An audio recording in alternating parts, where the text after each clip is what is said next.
I remember even like you were like beefing with like Paddy the Baddie. Unsanitizer, boy! Don't even compare me to that. Boom, we are on different levels, and everyone can see that. He was very disrespectful to me, to my country, to all my people, and he just behaved like a idiot. What excites me more is the fight with Paddy. Really? Yeah, that fight excites me even more. And if they could put that fight in Spain, in the Bernabeu Stadium. Ooh. I know that Dana doesn't like to put the events in the stadium, but that's the only stadium in the world that they can close the roof. That will be a massive one in Spain. In Spain, against that Pimple. He's tiny. He's smaller than Michael Chandler. You'll see what I do to Michael Chandler next Saturday night when I dismantle him, and it'll be a very similar game plan to beat Ilya. He's small, he walks forward, swinging shots. I'll kick him up and down the octagon, and I'll either knock him out or submit him. Like that fight's there down the line. No, 100%. That fight's got to happen. That's a fight that you can have as a pay-per-view main event with no title on the line.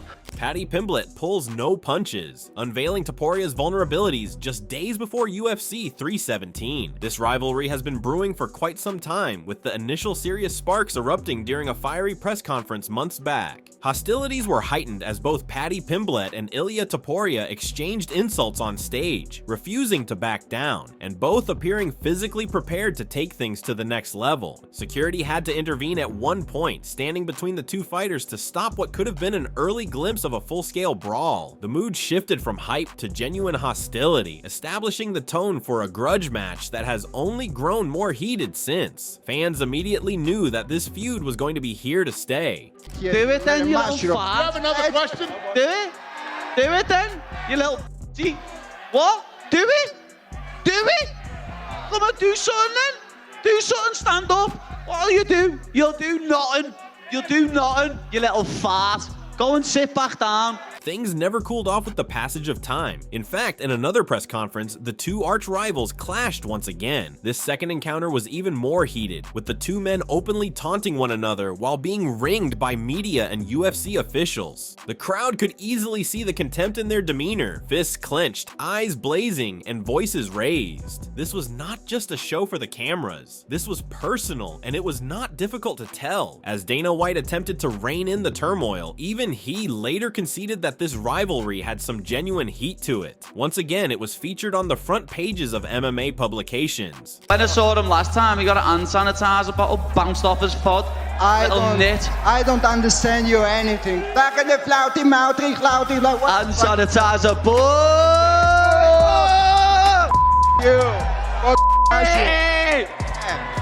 You wanna no one even knows you by your name, lad. You're known as hand sanitizer, boy.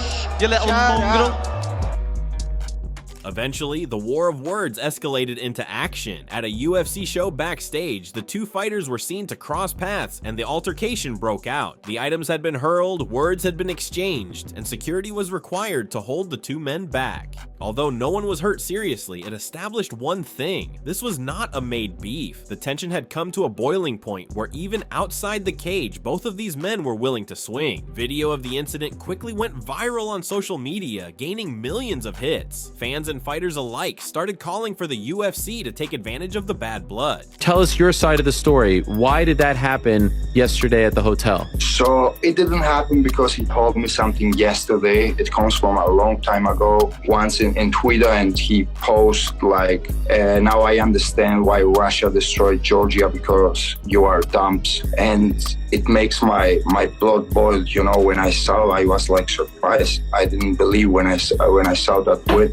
because in 2008 I was living in Georgia when that war happened, and it was a very difficult time for me, for my family, for all my friends, for my country. You know, a lot of innocent people, kids were dying in that war, and see how someone is joking about that, it makes my blood boil. However, Ilia Topuria did not back down. In fact, he leaned in even closer. In a post-fight interview following one of his victories, he aimed directly at Paddy Pimblett. With no reservation, confrontation, he questioned whether Paddy is even a real fighter and made it understood that a future fight between the two was more than probable. He charged that Paddy was fleeing legitimate competition and stated that he would reveal him to the world. These were not unsubstantiated remarks. Ilya clearly said that their professional lives were a collision course. The assurance in his tone was impossible to miss, and the message was clear as day. It happens in London when I fought the last time with Paddy. It happens this time, and I didn't have any distractions with that, you know. So the thing was, I was in press conference that Mushroom was talking, and I don't want to listen to him. So I prefer to talk. Me, you know. So I know that I'm gonna face that one day, and I'm gonna smash his face. Maybe the first event ever in Spain? Wow, that will be fucking amazing. Amazing. Veteran UFC analyst and retired fighter Chael Sonnen joined the fray. Talking on his podcast, Sonnen opined that the most rational and tantalizing bout for Ilia Topuria following Charles Oliveira would be Paddy Pimblett. Sonnen highlighted the differing styles, personalities, and fan bases as huge selling points. He stressed how unusual it was for the UFC to have rivalries like this form so organically, and how perfectly the timing was. In Chael's opinion, the bout had that kind of energy to sell pay-per-views and create future legends. It wasn't hype, it was good matchmaking. Paddy versus Ilya. Is that the fight to make? I mean, if Ilya gets through Charles, do you reserve Paddy for him? Do you have Paddy do anything in between? Do you make Paddy the backup fighter for the very night of Charles versus Topuria? It's an interesting question. I mean, they've thrown such a remarkable, and this is when we talk about the dominoes, guys. We talk about the dominoes, and when one piece falls and they all go down, it really is incredible. We're still reeling from some of the announcements that Dana made, and it wasn't just the fights that Dana put together. It's what do we do with some of the players of the pieces that Dana didn't do anything with. Chael went all in on his analysis by calling this a personal vendetta that was unlike most scripted UFC feuds. He stated it wasn't a narrative created in an office, this was real, and it began with early meetings and grew as a result of several public confrontations. Sonnen pointed out that genuine bad blood isn't found in fighters and brings a richer element to the spectacle. He explained that rivalries with a true origin story tend to elicit the best work within the cage. The UFC, he contended, had a silver bullet chance at making this one of the most discussed fights of the year. Ilia Topuria versus Paddy is one of the truest grudges that we have in our sport right now. Some of you might not have known about it, and the rest of you might have forgot about it. But that B-roll and footage exists. Every bit as much as Masvidal and Leon exist, Ilia and Paddy exist. But how do we get there? One thing that Paddy said about his career, he said, fight Gaethje and then I'll go deal with Charles. But he had a different idea if Ilia won. If Ilia wins and that's the big grudge match, move Gaethje out of the side, he's ready for the title right now. Building on that train of thought, Sonnen added that such raw, genuine rivalries are scarce in the modern fight world. The UFC has always lived on personal rivalries. Remember Tito versus Chuck or Khabib versus Conor. In Chael's opinion, Paddy versus Ilya is of that sort. The combination of styles, trash talk, and cultural tension between a fearless Liverpudlian and a hot-tempered Georgian Spaniard was the perfect recipe. Sonnen urged the UFC to move ahead before the time slipped away, warning that fan interest waxes quickly in today's social media-fueled cycle of content. The first in a meaningful period of time and the only current rivalry that we have in this sport, so how do we get them together? Nothing trumps rivalry. You can have nationalistic, you can fight for pride of country, you can fight for world championships and undefeated records, but nothing trumps personal feud. Those fights are very hard to come by. If you're a promoter, you dream of catching a fight like that on your watch. It's just very hard to get to, and Paddy is in a position where he needs one more win. Just one. And Paddy's so damn good, it's very easy to believe that he's going to get that one. and Sonnen's warnings proved accurate soon enough. Paddy Pimblett spoke on the record in an interview, boldly stating that Ilya was being propped up by the promotion. He said Ilya was being hand-fed favorable opponents to maintain his undefeated record. Paddy insisted that Ilya hadn't seen a test at his level and that the UFC was constructing him as a form of hype with safe fights. This statement incited further talk online. It wasn't mere trash talk. It was a challenge to Ilya's credibility and an insistence that he fight someone legitimate. The to and fro was warming up once more. Yeah, I think that's the biggest, apart from John Jones Aspinall, I think that's the biggest fight the UFC could make. Me versus Ilya. There's loads of history in it. There's bad blood. People love all that. You know, he has done a lot in the sport since then. I do still think he's been hand-fed opponents. I seen someone putting something up the other day. All his opponents on the bounce, know what I mean? Holloway just been fighting at 155, had to get back to 45 and had a war with Gagey. Volk had just been knocked out like 3 months earlier. Josh Emmett was like 37. Bryce, as much as I love Bryce, we know he's not a striker, know what I mean? He fought that Gracie, who's know what I mean? Like, most of his fights coming up, you can compare them to my fights because people are my opponents. Every fight he got before the title, Michael Chandler beat every single one of them. I reckon Bobby Green beat every single one of them. And I don't think he beat Volk if Volk hadn't been knocked out 3 months previous. I think that's one of the reasons why he did move to lightweight, because he didn't want to have that rematch with Volk. As you know, Holloway, he's been fighting in the UFC since he's been 21. What is he now, like 33? There's a lot of damage. You know what I mean? Them two fights, with that second fight with Poirier, the third fight with Volk, like just some of the wars he's had. Nice ring to it, innit? Topuria and Pimblett for the top. Yeah, and I'll absolutely kick him everywhere. It's got a nice ring to it.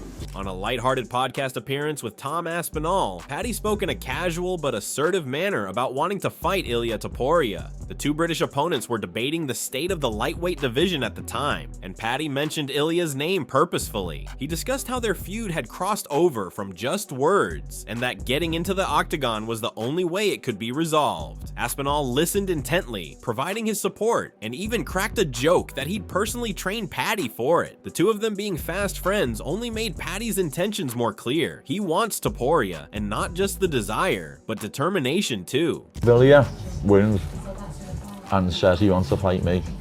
The UFC will make that fight. I think so. Because they know it's a money fight. As Ben was saying, that's like one of them fights where they were well pressed to all that, like McGregor Aldo. I know I'd beat him. It's funny because I got laughed at for it, but I know I'd beat him. Yeah, but that's what separates you from the other guys. Yeah. From the other guys, isn't it? I don't know I'd beat him, man. We've already talked about a game plan to beat him, man. I don't know how to beat him. No one goes for his weaknesses when he fights up. Everyone just tries to have a boxing match with him. Yeah. I'm not going to come out and have a boxing match with him. I'm going to beat him with my all-round MMA game. And as I said, I know I'd beat him, man. And I reckon I'd proper hate him. And just shut everyone up even more like I love to do. Later, Paddy doubled down in another follow-up media stint, but this time, he came armed with specifics. He laid out how he thinks he can defeat Topuria, highlighting his strengths in cardio, mental durability, and staying calm under pressure. He also described how he'd employ strategic movement and patience in order to get under Ilya's skin and make him make errors. Ilya's aggressive style, Paddy said, might come back at someone who doesn't crack under pressure. People were shocked to witness a tactical approach from Paddy, and it lent an element of depth to what most thought was merely an intense rivalry. He's tiny. He's smaller than Michael Chandler. You'll see what I do to Michael Chandler next Saturday night when I dismantle him, and it'll be a very similar game plan to beat Ilya. He's small, he walks forward, swinging shots. I'll kick him up and down the octagon, and I'll either knock him out or submit him. Like that fight's there down the line. No, 100%. That fight's got to happen. That's a fight that you can have as a pay-per-view main event with no title on the line. Ilya also weighed in on a podcast appearance on the Joe Rogan podcast. When discussing potential future bouts, Ilya admitted the bout that got him most fired up wasn't for a title, but with Paddy Pimblett. He called it the drama, the hype, and the reaction of the fans as things that appealed to him. Ilya stressed that the bout wasn't merely another stepping stone, it was personal. Being frank simply added to the reason why fans would believe this fight would be something that would eventually come sooner rather than later. The tension between the two was reciprocal, and the anticipation continued increasing. What excites me more is the fight with Paddy.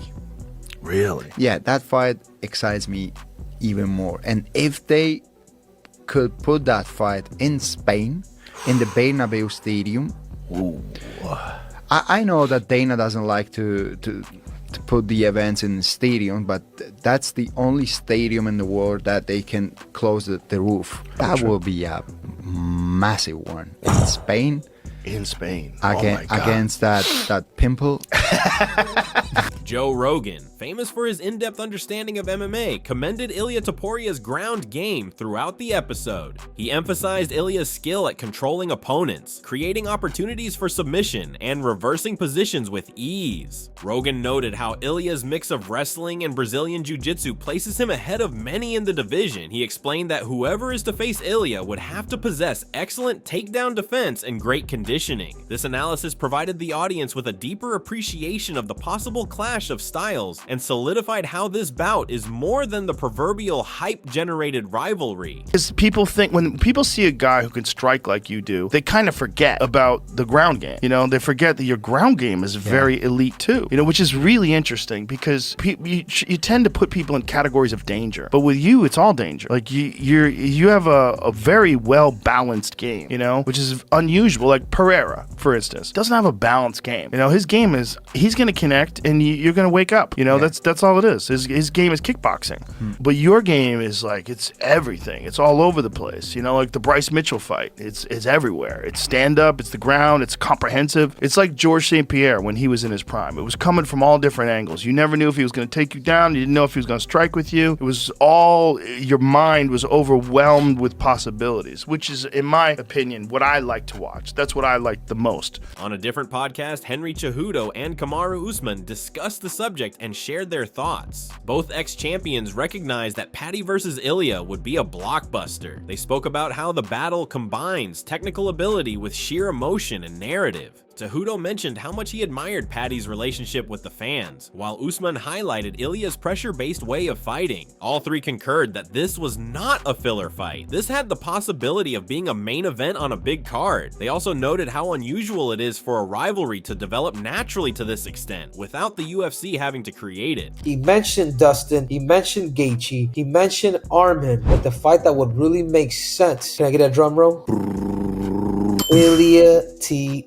These guys had beef back in the day. The storyline is there, bro. They're both stars in the UFC. If I'm the UFC, I'm booking Justin Gaethje versus Islam, and then I think you do Ilia Topuria on that fight. Whoever comes out of top gets the next title shot. You're absolutely right, Henry. If the UFC just like, hey, you know what? Let's make the biggest fight we can in that division, because Paddy the Baddy is up there as far as fame right now in that division. I like it, Henry. So you prefer the Ilia fight? I like the Ilia fight because if Justin Gaethje is fighting for the title, Dustin wants a retirement fight, Armin and Charles Oliveira are going to do that again. Hey, you hit the nail on the head. Guess what? Winner is ultra popular now and ready to challenge for that title. And then Tom Aspinall weighed in with the tactical analysis. Speaking from experience, he broke down Ilia Topuria's favored techniques, how he depends upon explosive entries and looping hooks. Aspinall also pointed out Ilia's habit of shooting takedowns under pressure and told Paddy to stay at distance and time his counter. It wasn't just a friendly tip, it was wisdom from a veteran fighter who understands what it takes to fight at the top level. Getting support from someone like Aspinall demonstrates how seriously Paddy is taking this bout and how tactical his strategy could be if it materializes. Let's get Big Joe in, and we're going to talk about Ilia Topuria's style a little bit. So being a bit of a shorter guy, what he does really well, Ilia Topuria, is shorter arms. So with this fight, he's going to be looking to get inside. And the body hooks, the low kicks, and the shot in is what he's looking for. Because he's got like a low centre of gravity, especially, it says that Max Holloway's 5'11". He's bigger than me, mate. He's at least 6'1", from when I've seen him at least. He's a lot taller than 5'11". So with Ilia Topuria being the shorter guy, he'll be looking for the right hands over the top, the left hooks to the body, and the shot and trying to hold him down. For more breaking news, expert analysis, and all the behind-the-scenes raw talk, remember to like, subscribe, and stay tuned in. Paddy Pimblett pulls no punches, unveiling Topuria's vulnerabilities just days before UFC 317.